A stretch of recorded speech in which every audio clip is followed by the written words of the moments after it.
வணக்கம். Day to day சேனலுக்கு உங்களை அன்புடன் வரவேற்கிறோம். இன்னைக்கு நாம சீஸ் கார்லிக் பிரெட் எப்படி செய்யறதுன்னு பார்க்க போறோங்க. சீஸ் கார்லிக் பிரெட் செய்ய தேவையான பொருட்கள்: மைதா 1½ கப், முட்டை 1, வெண்ணெய் 1 டேபிள் ஸ்பூன், ஈஸ்ட் 1 டீஸ்பூன், எண்ணெய் 2 டீஸ்பூன், சர்க்கரை அரை டீஸ்பூன், மிளகுத்தூள் 1/4 டீஸ்பூன், மிளகாய் சிதில்கள் 1/4 டீஸ்பூன், சீஸ் அரை கப், பால் 1½ கப், பூண்டு 4 பற்கள், ஒரு பவுல் எடுத்துக்கங்க. அதுல வெதுவெதுப்பான பால் அரை கப், சர்க்கரை அரை டீஸ்பூன், ஈஸ்ட் சேர்த்து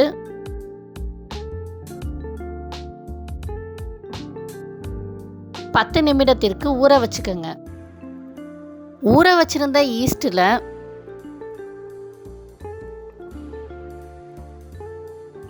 மைதா மாவு, முட்டை,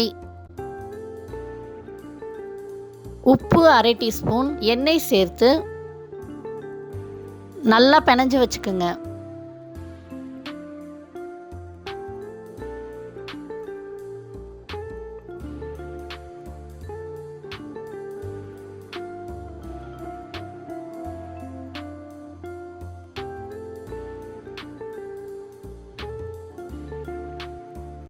பிணைஞ்சு வச்சிருக்க மாவை 2 மணி நேரத்திற்கு ஊற வச்சுக்கோங்க. ஒரு கடாயை நல்லா சூடு பண்ணிக்கோங்க.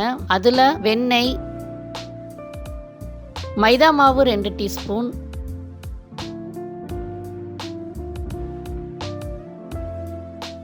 பால் 1 கப் சேர்த்து நல்லா கொதிக்க வச்சுக்கோங்க. பால் நல்லா கொதிச்ச உடனே அதுல சீஸ்,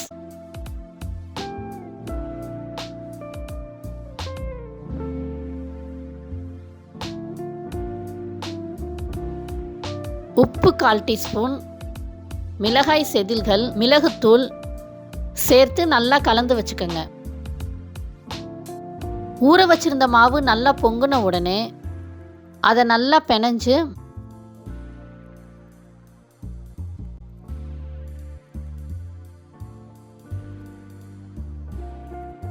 நாலுல ஒரு பங்கு மாவை தனியா வெட்டி எடுத்து வச்சுக்கோங்க.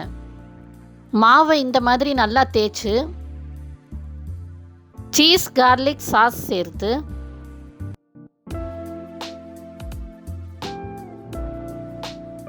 சிறிதளவு சீஸ் சேர்த்து வெட்டி வச்சிருந்த மாவை இந்த மாதிரி தேய்ச்சு ஒயிட் சாஸ் மேலே சேர்த்து இந்த மாதிரி மூடி வச்சுக்கோங்க. ஒரு பவுல் எடுத்துக்கோங்க. அதில் 1 டீஸ்பூன் வெண்ணெய், நறுக்கி வச்சிருக்க பூண்டு, மிளகாய் சிதில்கள் 1 டீஸ்பூன் சேர்த்து நல்லா கலந்து மாவு மேலே சேர்த்துக்கங்க.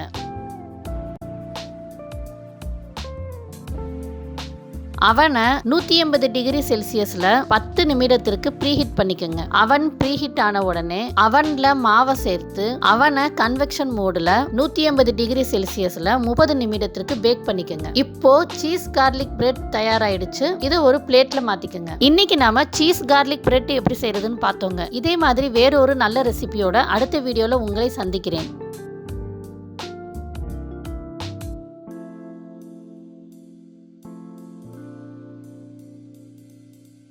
இந்த ரெசிபி உங்களுக்கு பிடிச்சிருந்துச்சுன்னா இந்த வீடியோவை உங்கள் ஃப்ரெண்ட்ஸுக்கு ஷேர் பண்ணுங்கள். டே டு டே சேனலை சப்ஸ்கிரைப் பண்ணுங்கள். நன்றி, வணக்கம்.